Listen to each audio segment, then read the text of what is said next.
Good evening, ladies and gentlemen. I'd like to welcome you all to Landus growing season update for July 31st, 2025.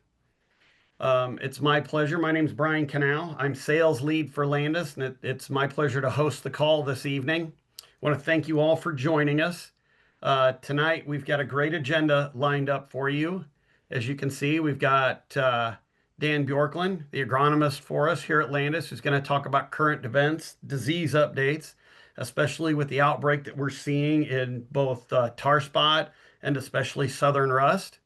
We're going to follow that up with Scott Arnholz to talk about our AcreEdge product selection to go along with your fungicide applications.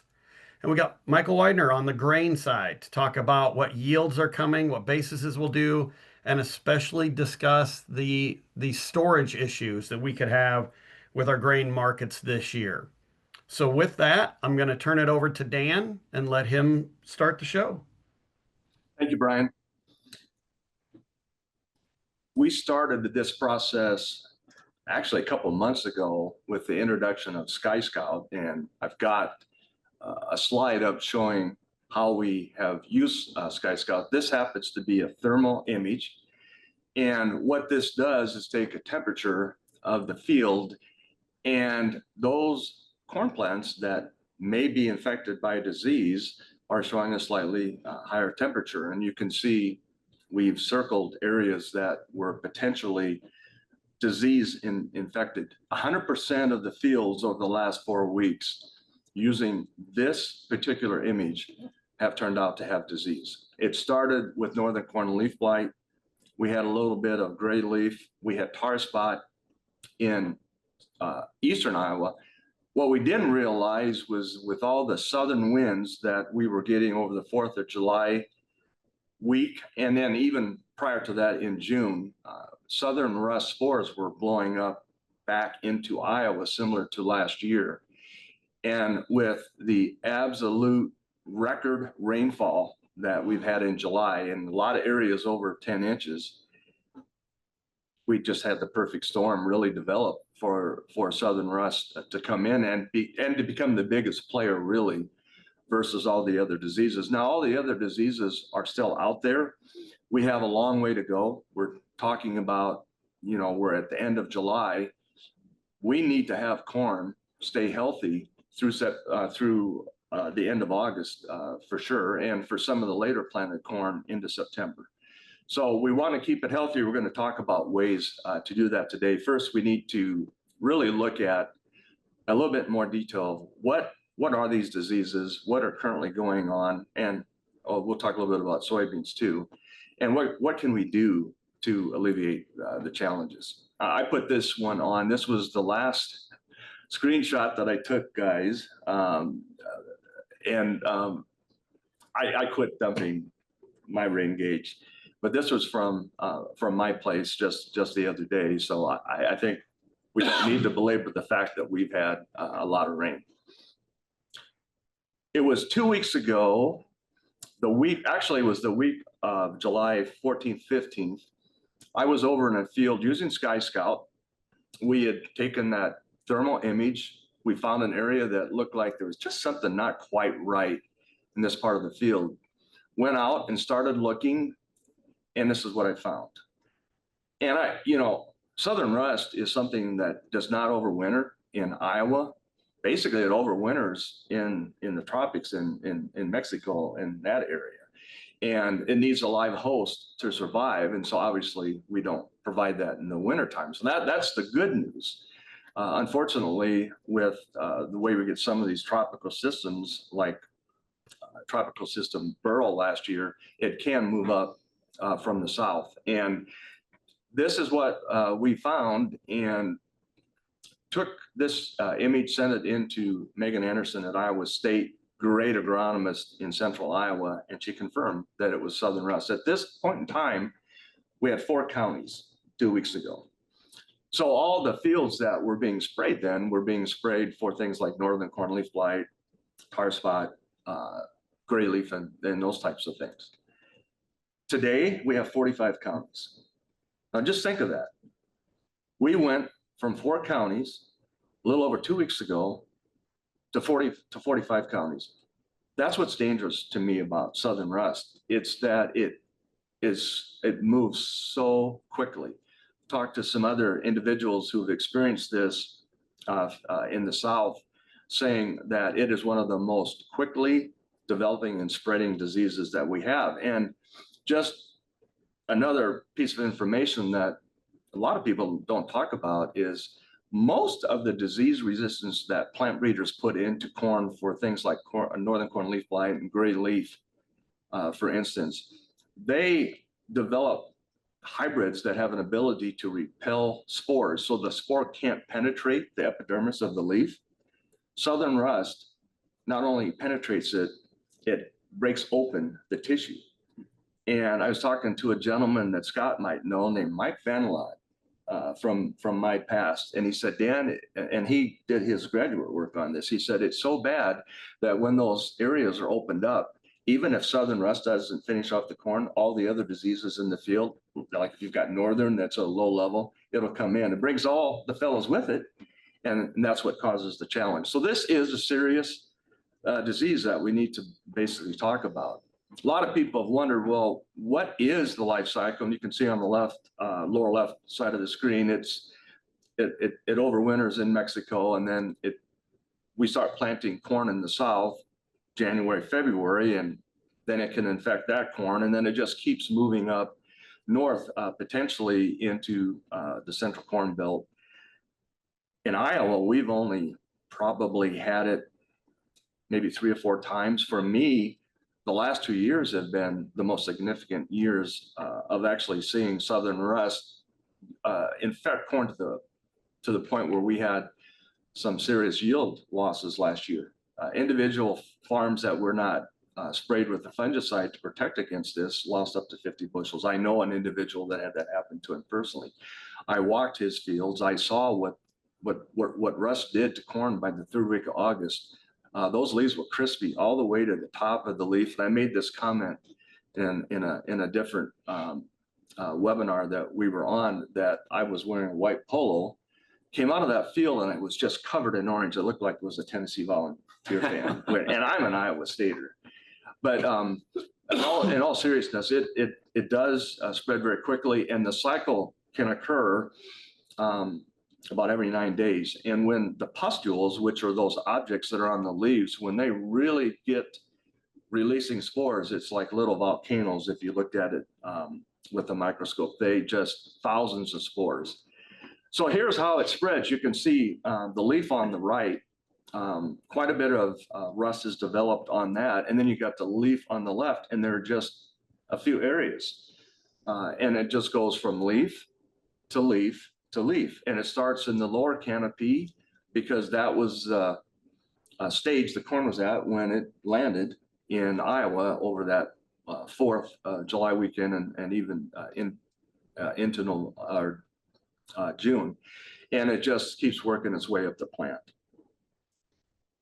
When you have very active pustules, you get this intense rust color, like we're showing here. And you can see a lot of this leaf is compromised. So just imagine those leaves that are above the ear leaf, those are our solar panels to fill that ear. And when you have this much developing on those leaves, but if by the 3rd week of August they are starting to shut down, because the plant will eventually, those leaves will senesce off, you're left with no way to fill those ears. And so you've got very light test weight, you've got very spongy ears if you try to twist them, and then to just, really dump on you, the stalks just fall apart, and it's just really tough to harvest. So it's a nasty disease. This was somewhat concerning this week, and I wanted to really bring this point up. So up to this point, we had our team, and in all the different areas, north, south, east, west of the Des Moines office, we're all out using SkyScout looking for disease. Most of the fields that we were looking at in the last couple of weeks were fields that had not been sprayed, and we were finding southern rust. This week, went back to some of those fields that actually were sprayed 2 weeks ago, And this is a slide from one of those fields over by Maxwell, Iowa. And you can see that there was a fungicide application 2 weeks ago, and you've got quite a bit of southern rust right at the ear level. There are some other photos that I took. I don't know if I included them on here. No, I didn't. That it actually was above the ear. No, they were just pinpricks. They were very small, but when they become very active, they can release thousands of spores, and they will stay active for 9 days before they shut down. So you can see how quickly it moves. What it likes as far as environment is warm, wet conditions, which we've had 10 inches of rain average across the state, and we've been pretty warm.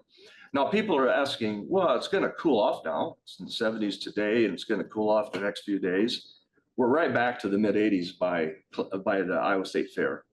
So these few days, if anything, will help get tar spot going. It's not going to slow up southern rust. It's going to kick right back in. And I think the 14-day outlook is for above normal temperatures. So that's where we're at. Now, I am a big proponent of fungicides that have SDHI. And I included this slide because I think an individual that I worked with back in 2014 at Syngenta that does an excellent job of explaining why certain fungicides work and how they work, put this slide together for me. So SDHI was the third mode of action, and I think Syngenta was the first one who launched this. In 2014 was the launch year for TrivaPro. One of the reasons that they launched TrivaPro was because there's a disease in South America called soybean rust. And so this one was developed to basically fight against rust in particular as a disease.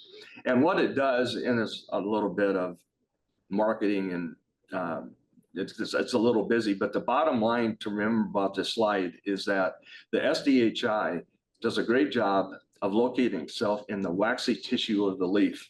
And that's where it's located, and it really repels those spores from being able to penetrate.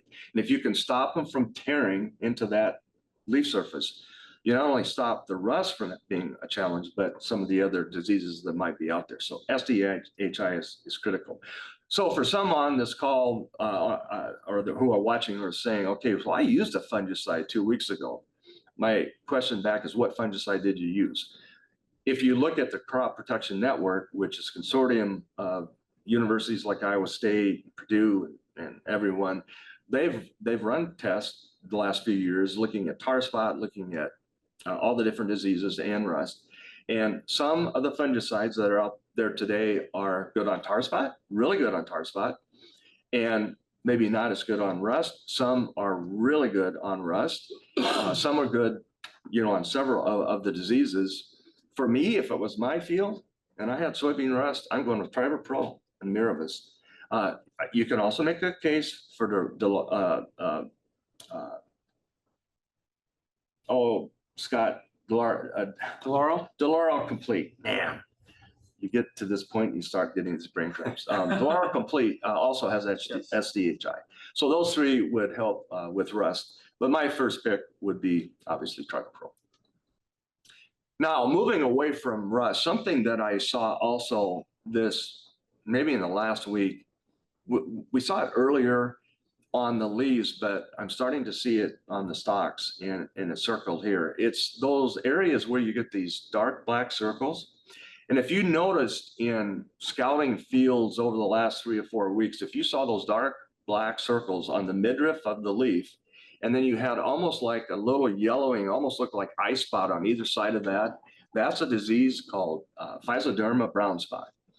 And we don't worry about it so much from being on the leaf as causing a challenge. Fungicides will take care of it, but it's usually never to the point where it becomes economical to treat. However, if it goes into the stock, what it does is this. And nobody wants to see this. It's very hybrid specific.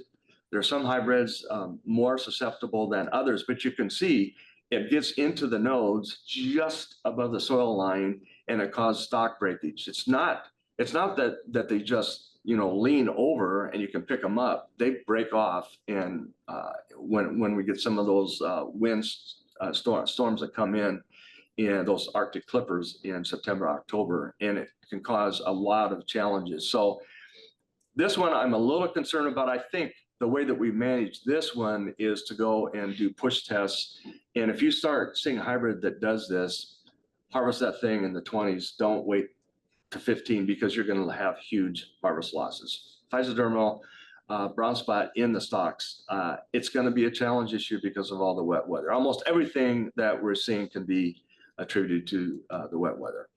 In soybeans, don't forget about soybean cyst nematode. I'm still finding them out in fields. We've had a lot of rain. It's kind of helped a little bit with that, but cysts are still the #1 yield robber in soybeans. So we always have to be prepared for that. I've had some people say, Dan, why, when I look across my soybean field and I look at the lower areas in the, of topography, the beans now are kind of, they're not yellow, but they're lime green. They're not the same color as the rest of the field. I went into one of those fields, dug up the plants, and you can see where we have red hairs, where they're trying to form above the disease area. The rest of that plant looks healthy, but it's not. Most of those side branches have died. And so the plant's basically trying to regenerate roots, and it just doesn't have enough to get the nutrition in there. And so you're not going to get a lot of yield in there. There's not a whole lot you can do, but it answers the questions and why it's doing that. This is my last slide, and before I turn it over to Scott, and this is something that occurs in about 2 weeks. The nodules that feed that soybean plant nitrogen have a pink color that you see the top nodule. When they turn green, like the ones that are split below that, that means they're no longer active. And just at the time when you're trying to fill those soybeans and get as high a yield as you can, and we've been planting beans earlier, we've been trying to get closer to 80 bushels to make beans even interesting for Michael to talk about on a marketing standpoint. That's when we run out of nitrogen, and Scott's got a product that is just perfectly timed for this. So I'll be available for any questions on any of the diseases. With soybeans, also look for white mold to show up in a couple of weeks in the fields, maybe some SDS. Nothing we can do about it now, but it might make a difference on this type of seed treatments we use next year.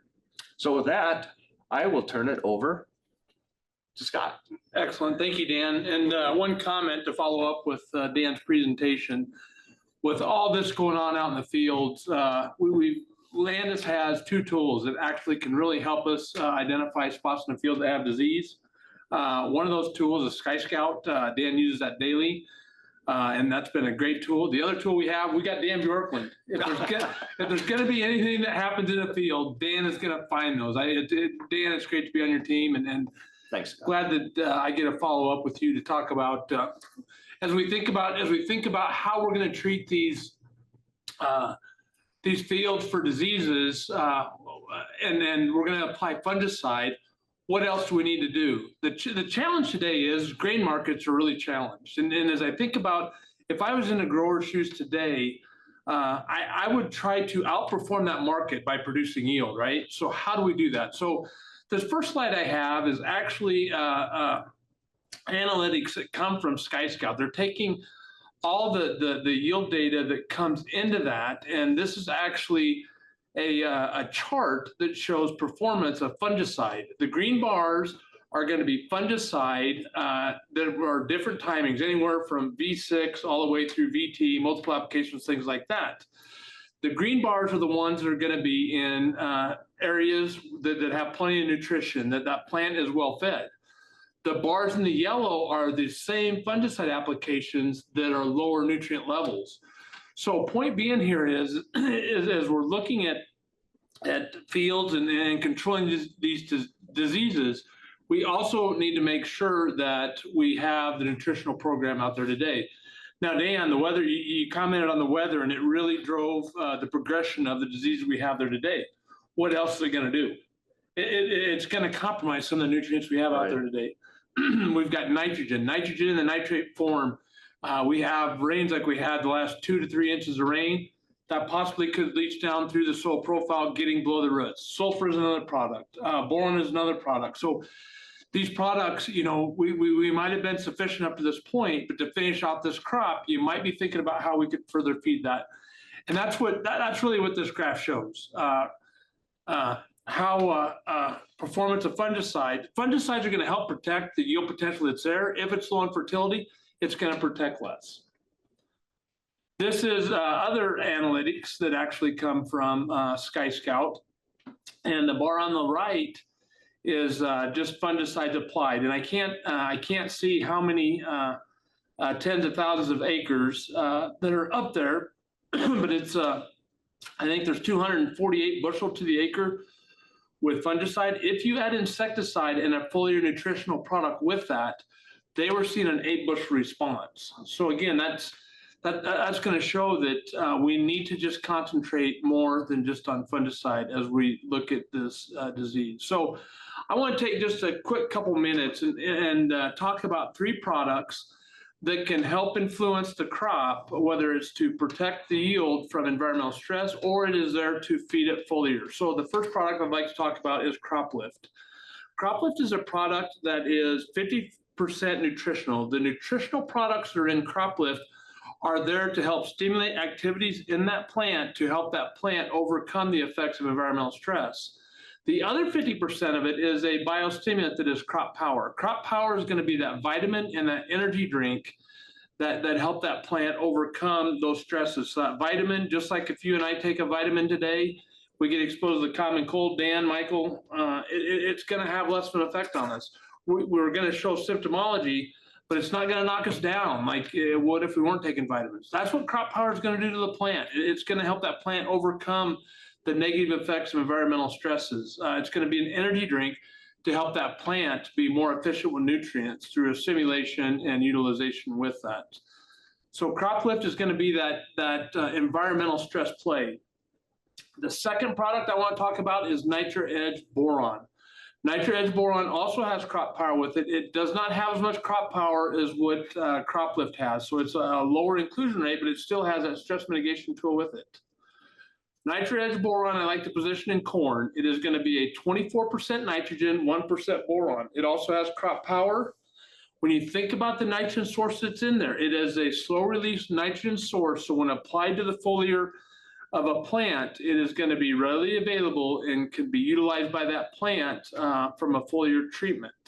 This is going to help supplement the nitrogen in the plant, and it also is going to supply it nitrogen. When you look at how we can actually utilize this product, it could be a spoon feed strategy. You know, if a person's going out and putting fall ammonia on, side dressing, this could be that tassel to R2 application to help supplement that's going on. It also can help feed that plant during stressful times. If we're in high heat conditions like we were here a week or so ago, I mean, heat index is above 100. You know, those plants are respiring quite readily to cool themselves down. They're burning energy, and because they're burning that energy, they may not be utilizing the energy to be taking up nutrients. This shot of nitrogen and boron can help with that. It also can be a rescue application if we've had some leaching rains and we're short on nitrogen. This is going to be a source of nitrogen and boron for the crop, but also is going to have Crop Power that will help mitigate those stresses. Now, it is not going to have as much of Crop Power as what CropLift was, so it'll help mitigate those stresses just for a shorter period of time. The use rate on this is anywhere from 1 to 6 gallons to the acre. Common use rate has been 1 gallon the acre. We're applying this with drones, we're applying this with airplanes, we're applying it with ground rigs. So when you look at the recommendation, we get in that BT to R1, R2 time frame. If you're wondering which product do I use my CropLift or do I use AcreEdge Boron? And I want to make it simple for you. If you're in an area that can be a little bit more stress prone, if it's a heavy wet piece of ground that it might be a little bit more saturated, maybe it's a little bit thinner ground, a little bit lighter soils, tends to be stressful, I would use CropLift. CropLift is that environmental stress mitigation play. If it's something that we've got really good yields going on, you're going to apply fungicide because we've got some southern rust in the lower canopy. We want to protect from that and the other diseases out there. Let's put AcreEdge Boron with it, along with the Crop Power.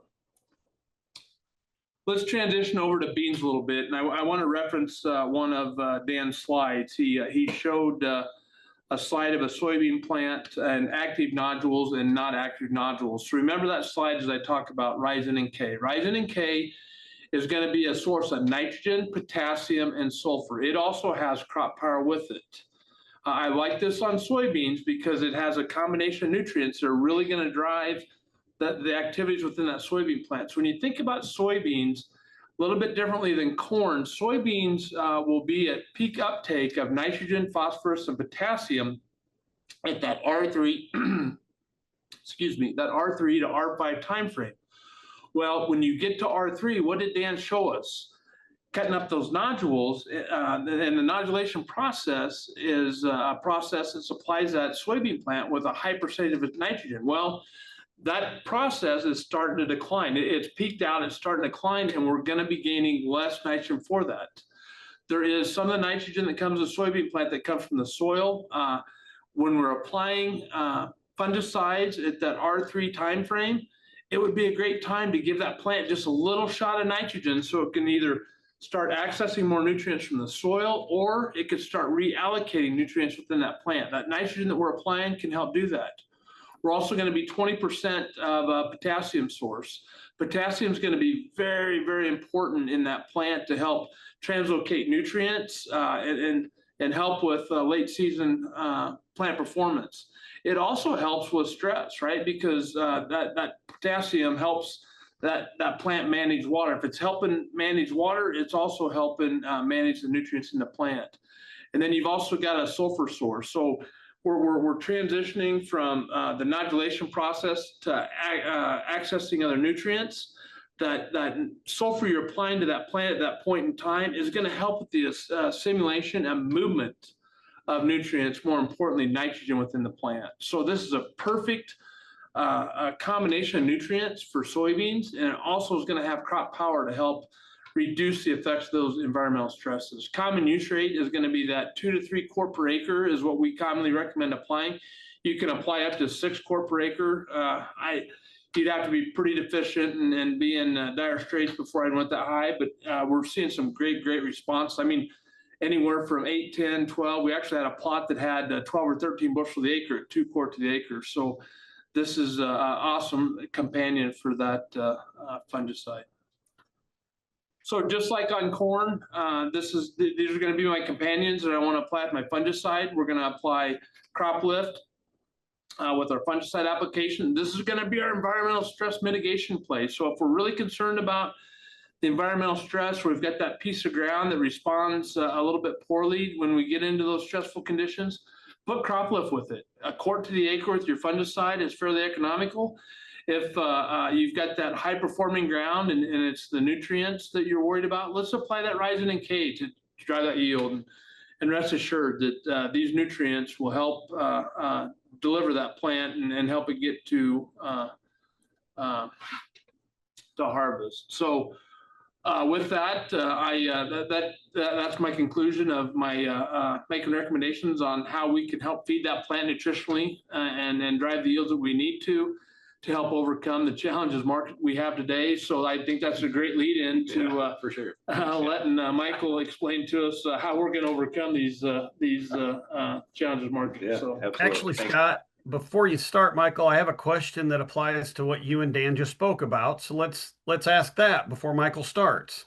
perfect. Question from the crowd. I'm seeing bacterial leaf streak in a few fields that also have southern rust. Is there anything I can put in the tank with my second fungicide pass to help reduce loss from the leaf streak?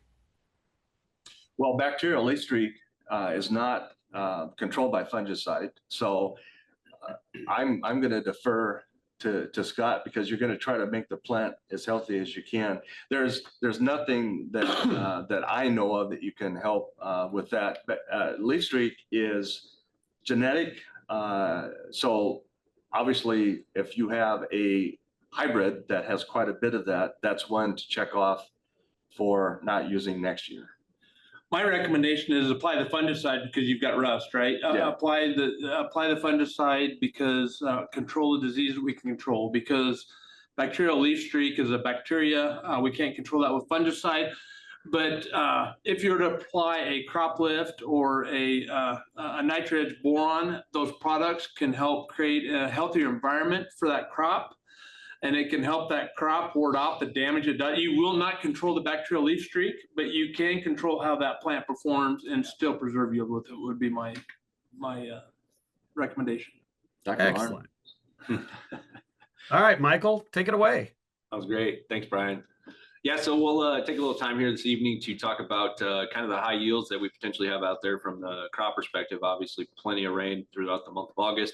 We've had a pretty great growing season so far, despite some challenges of excessive moisture, intense heat. And then how can these high yields impact a potentially cheap basis situation that we could be staring at here this fall as we go to harvest this crop and find a home for all these bushels. So looking at the crops, or old crops specifically, take a minute here to focus on this slide. Corn, we've got a snug world stocks to use ratio still today. And I'd say we've done the round tripper. You look at the old crop corn price, we were $3.85 in the fall time, had a shot at $5 in February, and then we're back down to some $3.70, $3.85 cash prices that are pretty darn ugly. On the bean side of the equation, we've got a kind of the flip side, record world stocks to use, record low world stocks to use, or excuse me, that is a record world stocks to use situation thanks to hefty crops out of Brazil, Argentina. That's really limited our upside opportunity post-harvest. But thankfully, we have had some 10 to 10.50 cash opportunities to take advantage of at the processor. And really the summary behind the old crop bushels is at this point on the calendar, flipping August 1st tomorrow, we need to get behind the bushel. The shot clock's at 0. Let's look forward and get focused on the crop in the field as well as the next crop. So looking at new crop balance sheets, where we stand today, we've got 95 million acres of corn planted. We've got 181 plugged into our balance sheets. And really, based on the wonderful weather patterns we've had, right now it looks like the trade is pricing in a 183 to 185 crop currently with where futures prices lie. Looking at 410 on the new crop corn this evening. So, you know, we're all sitting here waiting for a rally opportunity. We're just not getting it. And a lot of that is a part of the non-threatening weather we faced. Yeah, there's some challenges in pockets of the I-states, but for the most part, we haven't seen anything widespread enough to really spook those funds off of their massive short position that they're comfortably sitting in here today. So we'll get an update on USDA crop report here on August 12th, and we'll see if they take that yield to 183, 185 to confirm what the trade is likely trading here today. Looking at beans, we're sitting at 83 million acres or so planted in the U.S., looking at a 52.5 trend line yield plugged into our balance sheets. And right now, no different than corn, we're penciling in that the trade is probably trading a 53 to 54 bushel U.S. crop. That would be a record if it was to be achieved. But as these guys touched on, there's some challenges maybe with this bean crop. You know, from my seat, talking to the farmer on a daily basis, the corn crops look stellar just about the entire growing season. Beans have always been a question mark. We'll see what August looks like. As we saw, that was critical last year with the dry August, kind of took off some top end yield. And we'll see what August delivers this year after a wet July. Bean market struggling on the new crop side of things, just because corn's been an anchor all year. And then unfortunately, we've got a lack of China in the marketplace. They've they've got some beans on the books from the U.S. on the export side of things, and where we sit today, they've been basically non-existent, and that's a really big red flag for us right now, and we need a trade deal, something fierce. So looking at new crop bushels, I wanted to talk tonight specifically, kind of shift gears and look at the U.S. storage situation. You know, is there an excess? Do we have a deficit? And this is a study that was put together by some of our broker contacts, RJO out of West Des Moines. And what they found in their analysis across, call it 20 states, is that as the U.S. As a whole, we're seeing the least excess space available in the commercial elevator side of things since 2018. And if you go over to Indiana, Missouri, they've got the tightest space crunch based on stocks that are being carried over from last year into this growing season. And then going out east, you're looking at Pennsylvania and New York, you know, not big corn growing regions, but they have the loosest or the most amount of space available. If you step back and look at that from a Western Corn Belt to Eastern Corn Belt situation, really the deficits are kind of in line. We're both facing challenges east and west of the Mississippi.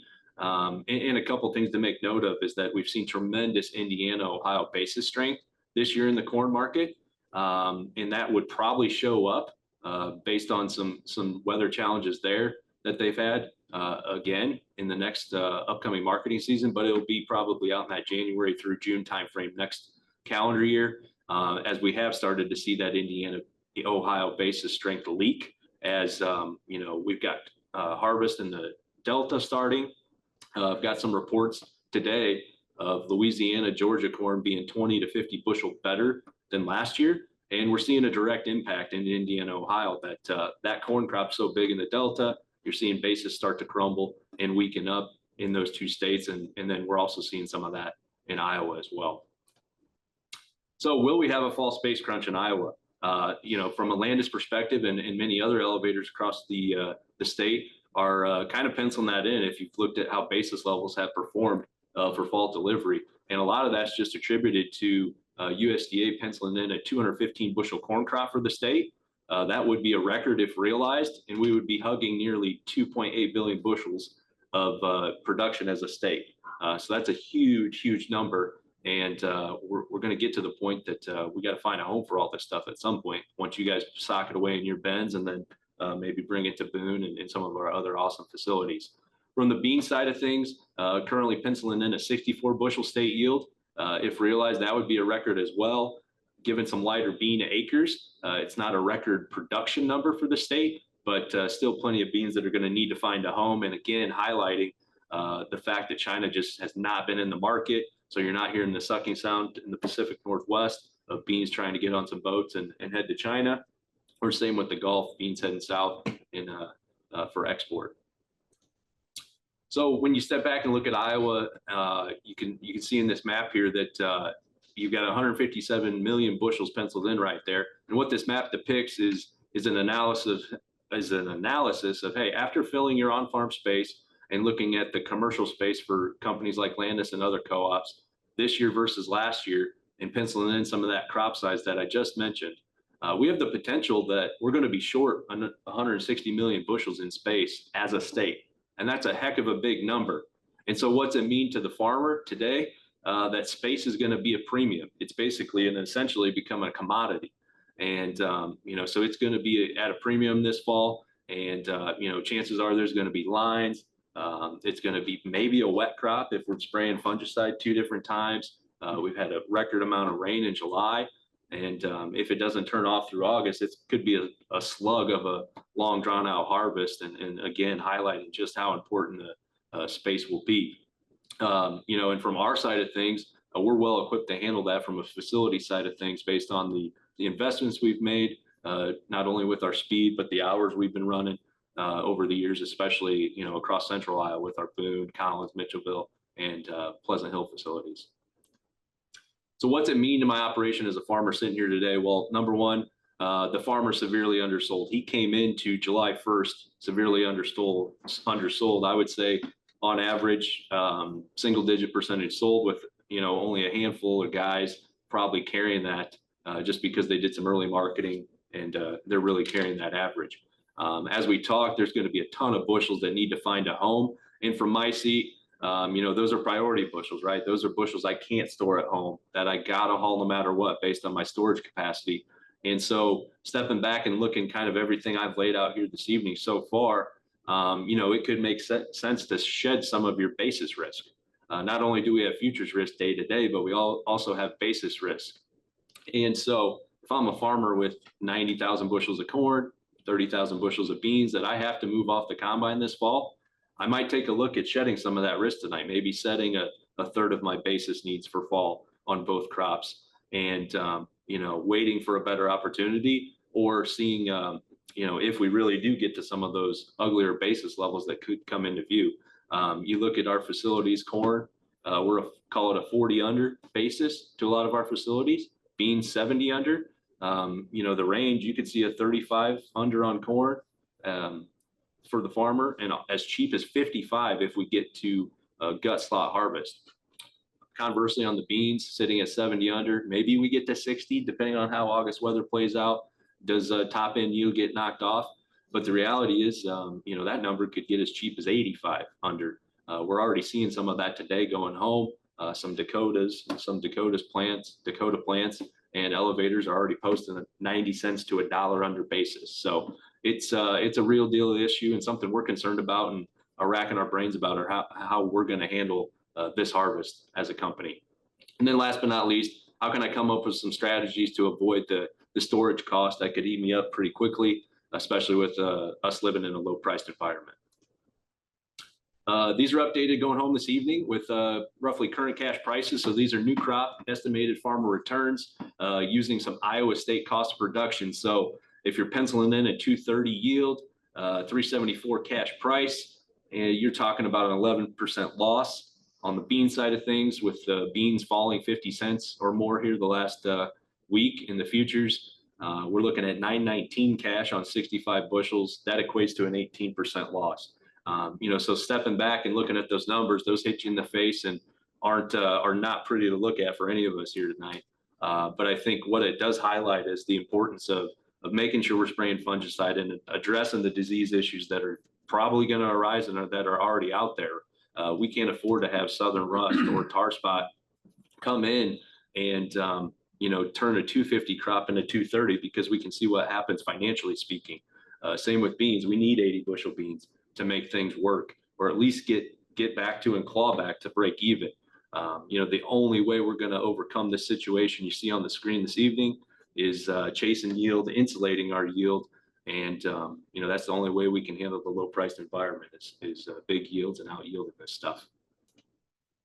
Talking through some targets, hey, where's corn at today? Let's compare it to last year, maybe. Looking at corn this evening, these 25 futures right around, call it 410 for round number's sake. Last year, we would have traded right around 397. So we're at a premium versus last year corn futures. But what we saw was corn bottomed into late August and then staged a rally throughout the month of September as early harvest results came in across the state. And we rallied from 385 to 434. It's possible we could see a similar setup. And what I'm highlighting here this evening is, am I ready? Can my farm sustain a break to 385? You're talking another 25 to 30 cents of downside risk. And then conversely, am I ready for a rally up to 430, 450 board price today? What does that mean to my operation if I get the opportunity to make those types of sales relative to my potential yield, and factoring in that cost of production and kind of that ROI analysis I just showed. On the bean side of things, kind of similar pattern last year for beans of what we saw with corn. But going home this evening, we got bean prices on the board right around 990. This day a year ago, we saw new crop futures up at 1015. So we're at a discount this evening. But what we did see is a bean bottom last year within the first 2 weeks of August.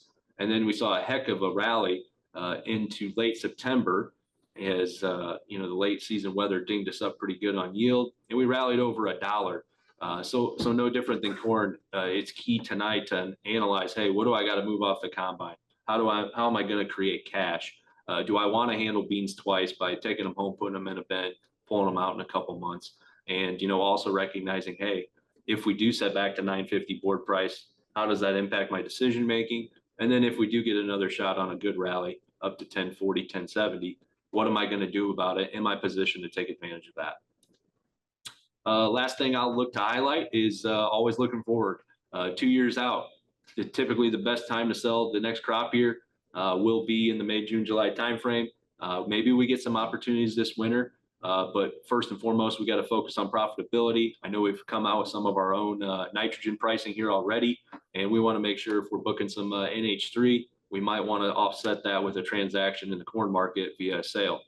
So highlighting December 26 corn, we would have traded 475 futures just over a month ago. And so I think sitting back here today, I think it could make some sense to have some offers ready to rock and roll if we get a stage a rally here through the end of the year, and make sure we're shedding some risk as we enter the winter months. And that way we're getting a head start on next year's marketing and not sitting in the same position that we're in today.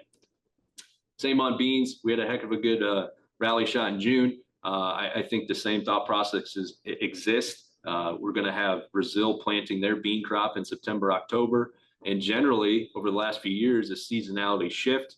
The next crop you're out on beans, we've seen some awesome opportunities to sell beans ahead between October and February.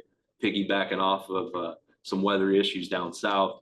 And, I think that could present a pretty awesome window and maybe help you make some decisions on what you're planting next summer, actually, depending on what you get sold in that October through February timeframe for the 26 crop.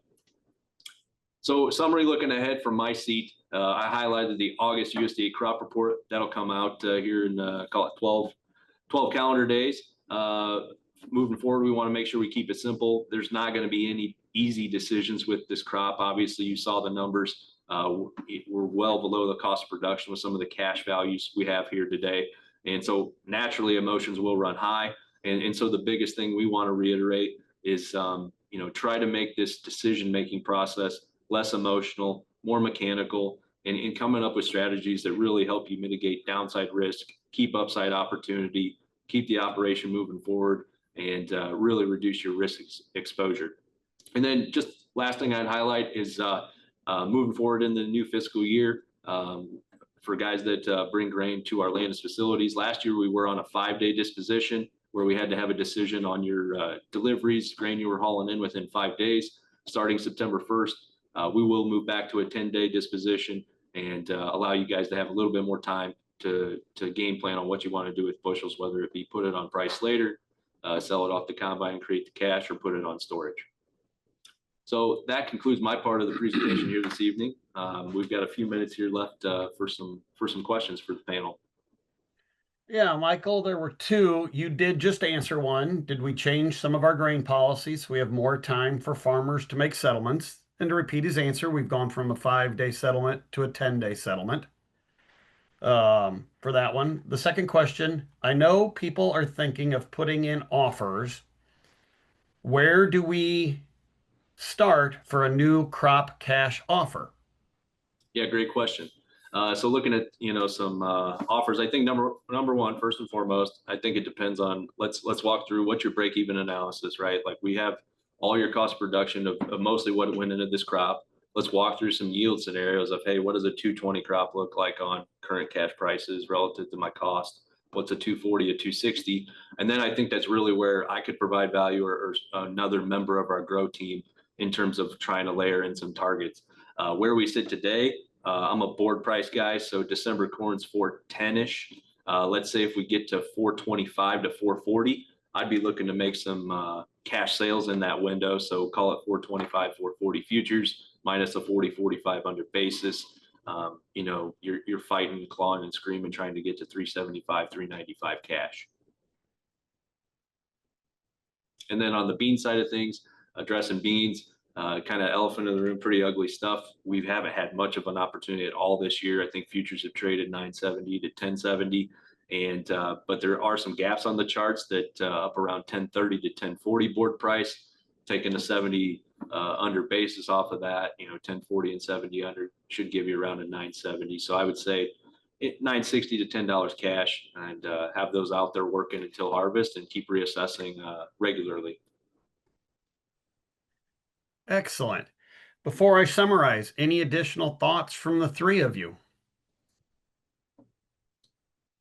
All good here, Brian. All right. Just to summarize, guys, let's start with Dan. Dan, excellent points you brought out tonight. Great job at making not only the groups on this webinar aware, but the state aware of what's going on. We know southern rust is a beast of a disease. Works quickly, acts quickly, kills your crop quickly. Found 2 weeks ago, for the first time, and now 45 counties across the state of Iowa have identified southern rust. So that means you got a 50-50 shot in the state of Iowa that it's in your county. Something to be made very much aware of. Watch out for brown spot as well. Do your push tests. Figure out if it's there. If you need some assistance, give us a call. We will help you out. If you do find it, make sure you harvest that field first. Harvest it early. You'd rather deal with a little bit of moisture in your crop than deal with down corn and slowing your harvest progress down, especially when you hear Michael's end message on how valuable storage will be. You do not want to slow your harvest down if you can avoid it this year. So watch out for that as well. Moving to Scott. Plant health and nutrition should go hand in hand, so viable. Spraying fungicide's great, but you've got to make sure that you're feeding your crop as well. Killing the fungicide or spraying your fungicide, killing the diseases are great, but making sure that the groceries are still there to finish that crop is also very valuable. Remember, like he said, that plant is utilizing energy right now to try and fight off disease. It's not able to put energy into creating bushels and creating yield. So let's make sure we cure the disease, and let's make sure that we're also feeding that crop so that it's able to not only fend off disease, but also finish and deliver the bushels that you're needing. Food and energy are vital to your crop right now. Moving on to Michael. Old crop. I love this comment from you, Michael. The shot clock is at 0. Okay. And if you're hoping for a half court Hail Mary 3-point shot, it's not going to happen. And again, you're out of time. It's time to pull the trigger. Let's get rid of those bushels, open up that space. You're going to need it this year. 95 million acres of corn planted across the US. That is a huge number. Be prepped for it. So be prepped and be ready. Beans, 83 million acres of beans. Okay. And not only that, China has yet to purchase any soybeans. So with that, let's make sure you've got a plan in place. Call your Grow Grain Solution people, get your plan in place and execute your plan. We cannot stress that enough. As he talked about with storage solutions, it's the least amount of excess space in the United States since 2018. Both crops are looking at record bushel per acre yields. We know there are fewer bean acres, so we won't have as many total bushels, but still, bushels per acre, record numbers this year. Iowa alone, we're looking at 160 plus million bushels short on space. Make sure you're working to shed your basis risk and avoid your storage costs at all ends. Okay. Make sure you have your upside and your downside targets. And most importantly, and I think this was the most valuable message that he really did give, don't lose sight of 2 years out. You still have the opportunity to market next year's grain right now to put you ahead. Even though you're wondering what to do with your 25 crop, do not lose sight of the things you can execute with your 26 crop. We did have one more question come in for Dan. Dan, in your opinion, at what point do we not spray fungicide moving forward? We spray fungicide all the way through August. I know that people like to talk about R3, R4, R5. At R4, which is dose stage, you still have 50% accumulation needed. Even at early dent, you still have a lot of weight that comes in. I want to keep the corn alive through August. Here's my counterpoint to anyone who would think, well, I'm not sure about that. Would anyone who's listening here want to have an early frost by August 31st and shut down the corn? That's what a disease will do. If that corn is killed, it's like an early frost. And so dry down is affected, test away all of that. So keep it alive, and with this rust, keep it healthy to the end of August. That's my opinion. Excellent. Couldn't agree more. Couldn't agree more. So with that, ladies and gentlemen, we'd like to say one last thing, and that is thank you for your time. Time is the most valuable commodity that you have. Time to plant your crop, time to harvest your crop, time with family, time with friends. And you gave us some of your time for that. And that, again, we say thank you. We stay safe and stay healthy.